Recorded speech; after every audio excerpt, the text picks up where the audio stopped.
Welcome to the MacMillan Report. I'm Marilyn Wilkshire, host, and our guest is Taisu Zhang, an associate professor of law at Yale Law School. He works on comparative legal history, specifically economic institutions in modern China and early modern Western Europe.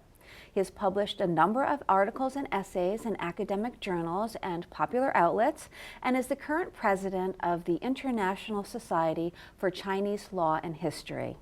Today we'll talk with Professor Zhang about his new book, The Laws and Economics of Confucianism, Kinship and Property in Pre-Industrial China and England, which recently received the Gaddis Smith International Book Prize from the MacMillan Center. Welcome, Professor Zhang. Well, thank you. It's a pleasure to be here. Let's start with an overview of your book. Tell us about it. Sure. So the book can be described on two different levels. At the more kind of like broader thematic level, it's an attempt to inject a certain measure of cultural analysis into this field that you could probably define as like global economic history. Okay. It's a field that has, since the 1980s, been moving steadily away from kind of like traditional Weberian cultural analysis towards a more kind of materialistic and functionalist economic mindset. And the argument that I want to push in the book is that you can only take that so far before you run into explanatory factors that then demand cultural explanations themselves. The second level is basically, I became intrigued with this kind of institutional comparison between early modern Chinese and English property institutions, in that despite the fact that China was known to be like the kind of oriental, oppressive, hierarchical society, it turned out that for much of this kind of like pre-industrial phase, China had what you might call more egalitarian property institutions than England did, in the simple sense that Chinese property institutions did a better job of protecting the basic interests of smallholders and lower income households in the rural countryside than their English, kind of functional English comparisons did. Now, the way that these two things merge together is that if you start digging back into the origins of these institutions, it turns out they have much to do with the way that kind of social culture defined social hierarchies, and it had much to do with the nature of kinship vis-a-vis kind of a more individualistic society in England. And so the argument basically was that these institutions were kind of like a bridge between cultural origins of a certain kind and then certain kinds of economic outcomes, right? So in the end, the causal link that's argued for in the book is that you have something that you could call Confucian kinship hierarchies in Confucian family culture that made the allocation of societal power and of like what you could call kind of like local communal political power in the rural countryside in China somewhat more egalitarian than what you find in early modern England, in which basically how much power you wielded was tied to how much wealth you had, which basically meant that all the political elites in any given community were pretty much the richest people in the community. Now, so that meant that when people began to negotiate property institutions, especially property institutions that had a certain kind of a class-based, class-oriented element to them, institutions that caused divisions in society based on how much wealth you had.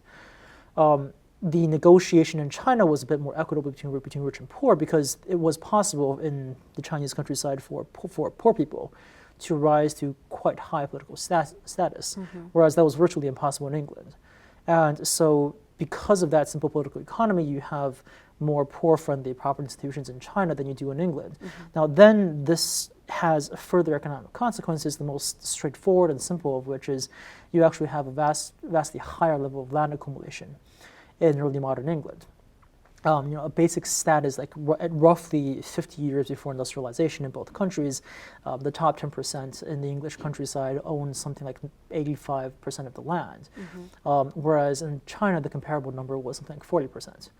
Now that still seems like a lot of inequality and a lot of accumulation, but that difference was huge enough to have pretty deep ramifications for the economic trajectories of both societies.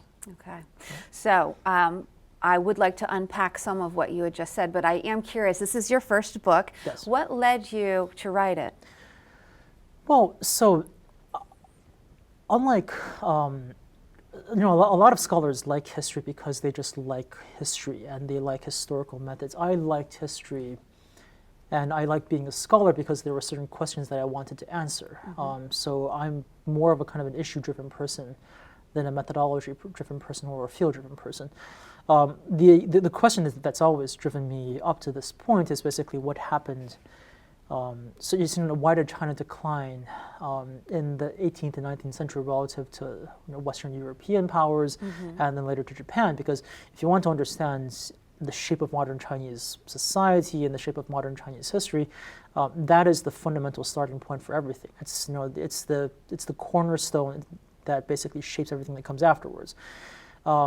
So that was what got me into this kind of thing, this question about the Great Divergence. Right. But the thing is, like, if you want to write about the Great Divergence, you can't just start off and do a PhD and then write a book about the Great Divergence. No one's going to take you seriously because you're dealing with too big a topic right up front. Right. So there have to be like a series of stepping stones through which you establish credibility and also kind of establish some basic cornerstones of your arguments that you can then use in perhaps like a third or fourth book as material for a broader synthesis. Okay. So this is designed to be the first book in probably what is going to be like a 3-book series that will lead ultimately to the question of, were there, say, legal and then cultural origins of the Great Divergence? And so that's what got me into this entire thing. Okay, let's talk about your methodology. Tell us about it, because I know you did a lot of different things. Right. So as a basic matter of empirics, there are a couple of different levels of material that you have to have in this kind of book. Right? So there's an economic level, there's an institutional / legal level, and then there's the cultural stuff. At the economic level, I use the same sources as pretty much everyone else does. Right? The kind of land surveys conducted in the late Qing and the early Republic, whatever quantitative data that we have that reaches back sometimes to the early 1700s and so on and so forth. For the institutional stuff, there is increasingly a lot of material being available that previously was not, even as recent as like 10 years ago.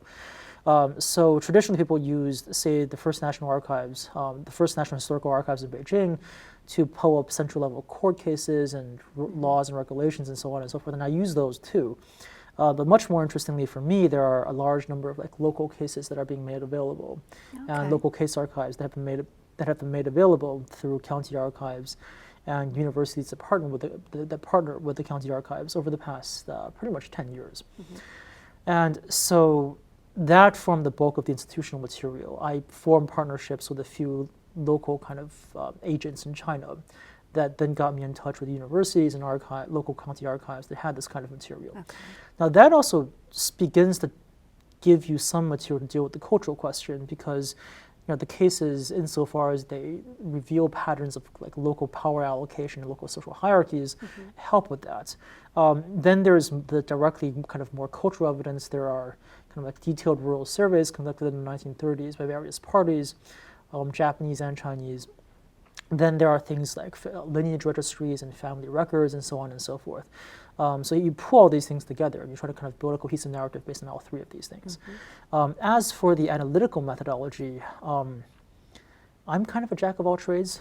So like I don't really believe in disciplinary boundaries in a very strong sense.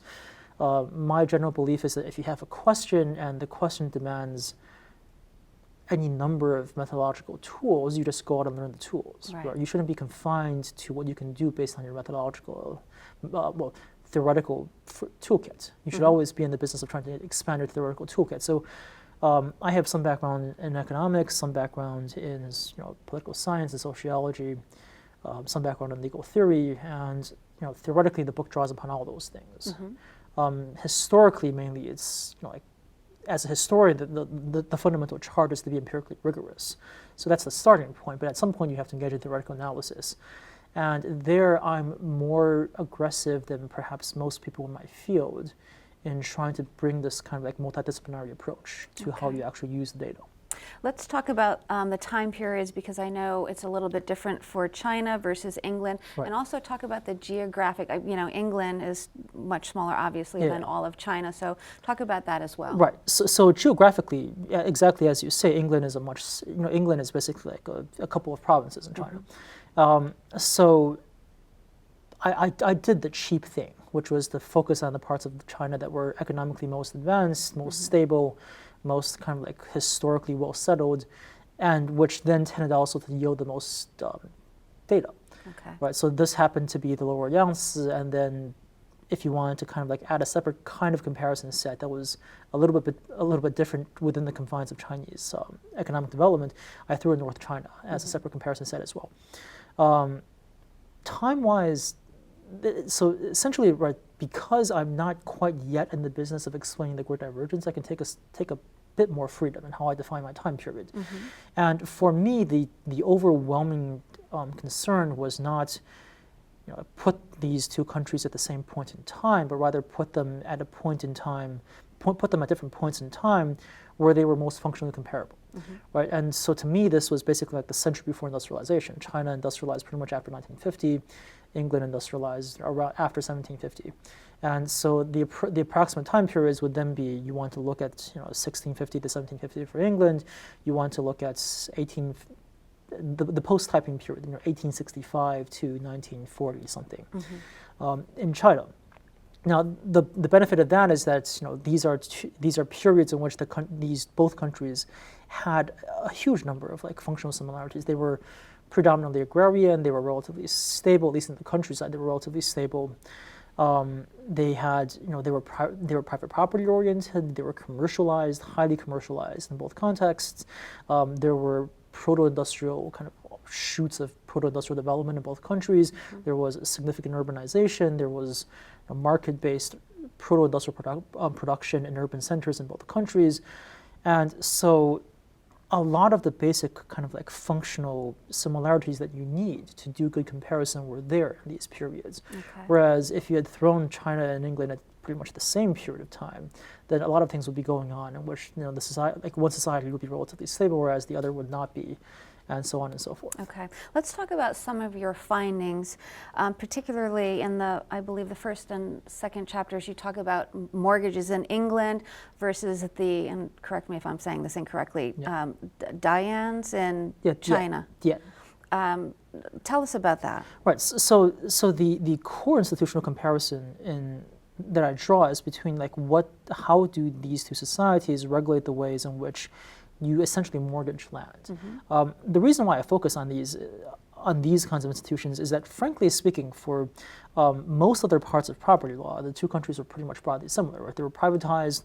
You had pretty secure private property rights against your neighbors and against the state. It was not easily violated. Like it certainly wasn't that one country had secure private property rights, whereas the other country didn't. It was not kind of like a Doug North kind of like traditional institutional economics kind of story.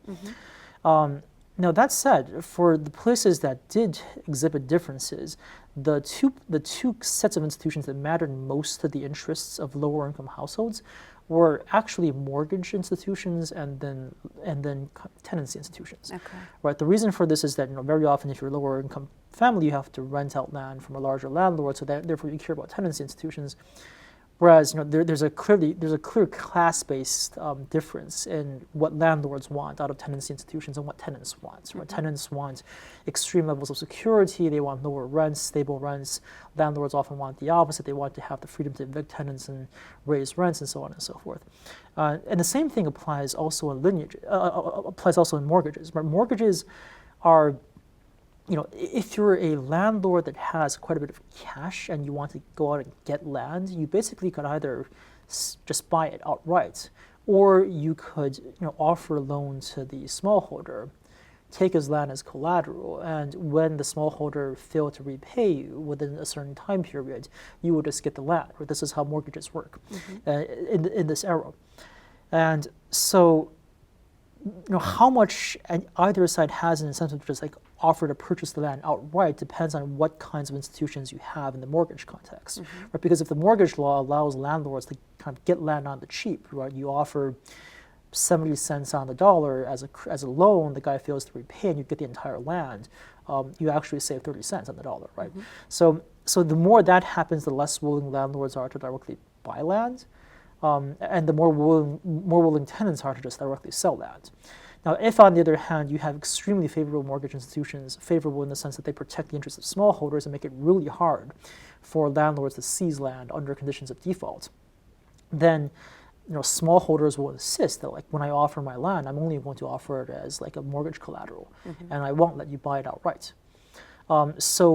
From that perspective, right, like mortgage law has enormous implications on how much kind of like circulation there is within a land-based economy, like how much land flows between smallholders and large landowners, and therefore it directly has huge impact on how much land like large landlords are able to accumulate.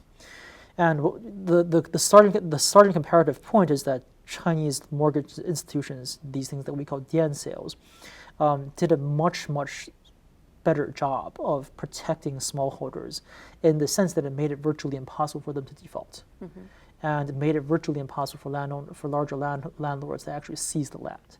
Now, this brings up a question of like why larger landlords are willing to tolerate this kind of thing. But this is where the kind of the political economy dynamics come in that it was actually a power balance kind of thing. Okay. Right. This is where this virtually more than any other institutional context is where smallholders really face like a do or die kind of situation. In that if they lose the institutional fight over this, then very likely all their land is going to be siphoned off through defaults and seizures in a pretty short period of time, and they're just going to become tenants entirely. And whereas landlords had a kind of an easier thing, like they could make profits even through mortgaging land under these like somewhat less hospitable conditions. So it was a life or death thing for the smallholders, but not quite so much for the landlords. And so if the smallholders have any kind of political capital whatsoever, they're going to throw it into this kind of fight. Right. And that's exactly what you see in China. Right. So they throw huge. They have political capital that's given to them by the nature of like Confucian kinship hierarchies, and then they throw it all into these two fights over tenancy institutions and mortgage institutions, and these are the places where they win major institutional concessions from landlords, and that helps them keep their land basically. Okay, and what are some of your other findings, and how do they play into your argument? Right. So the core explanatory factor is that essentially how much power smallholders have is to a considerable extent determined by what are the norms of power allocation within the society. Confucian lineages are, at least nominally and to a considerable extent functionally as well, they're gerontocracies, right? Okay. So they give out status based on how old you are and how generationally senior you are. Now, in this kind of society, or in this kind of early modern society, the life expectancy between rich households, between a rich person and a poor person, very often was not all that great. Okay. Right, which meant that there were large numbers of like really senior poor people in any given rural community. And if you had norms of status allocation that would make them high status and high political stature, then that would mean that in this community there would exist poor households with quite a bit of political clout. And often you see village chiefs and village headmen actually being quite poor. Now, this could never happen in the English context because there the social rule basically was that how much status you had was directly tied to how much land you owned. Right? So you have in one society a situation in which, even though you could get some power based on how much land you have, it was not an absolute rule, and therefore poor folk could also get a certain amount of political status and power based on seniority and so on and so forth. So there was a better balance of power than in the English case, where the rich guys not only had all the land, they had all the power as well. So therefore, when it comes to these like major institutional fights that the poor really care about, the poor have some political capital to marshal in the Chinese context, whereas they have virtually none in the English context. Okay, and I am curious if in doing your research, did you come across anything that you didn't expect or surprised you? Oh yeah, I went into this project not expecting the cultural angle at all, frankly. Like when I was in law school, I was initially somewhat enamored of law and economics and institutional economics. I have a background in mathematics, which makes me kind of like quantitative methods and kind of purely logical mathematical methods. So I went in there expecting that I would devise some kind of like law and economics model for this kind of thing. The more I thought about it, the more I realized that had to be incomplete and it didn't square with the sources very well either. So like this entire cultural dimension, which actually is the core of the book, was something I only added in after I started doing the archives. So the book changed pretty fundamentally from like the planning phase to how it was later written. Okay, and what do you conclude in your book? Well, or what are your conclusions? Right. Well, so at the broadest possible level, I guess what you could kind of say is that Confucianism is pretty good for social equality. But the problem is that in the kind of like economic development pre-industrial context, social equality may be kind of a bad thing for at least industrialization. Okay. In the sense that insofar as industrialization depends on large amounts of capital accumulation, and I think that it really does, or this is the thing that I like. This is my angle of getting at this debate. Other people might emphasize things like access to coal, or constitutional balances and checks, or scientific culture, and so on and so forth, or demographics, or geography, or like how splintered was the continent, how many wars did you fight. My sense is that like fundamentally everything came back to capital accumulation, and insofar as like having the rich accumulate large amounts of land is one way to get capital accumulation, and it arguably was the dominant way in England. Lacking that kind of like unequal accumulation, when paired with certain other things that also make accumulation to other means unfeasible, is actually a detriment to economic growth, at least in this period, under these kinds of contexts. Right.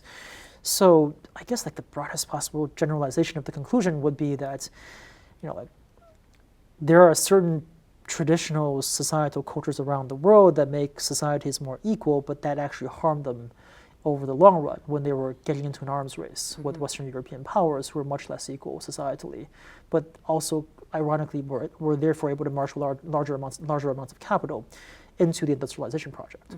So you get punished for being just in some ways. Right.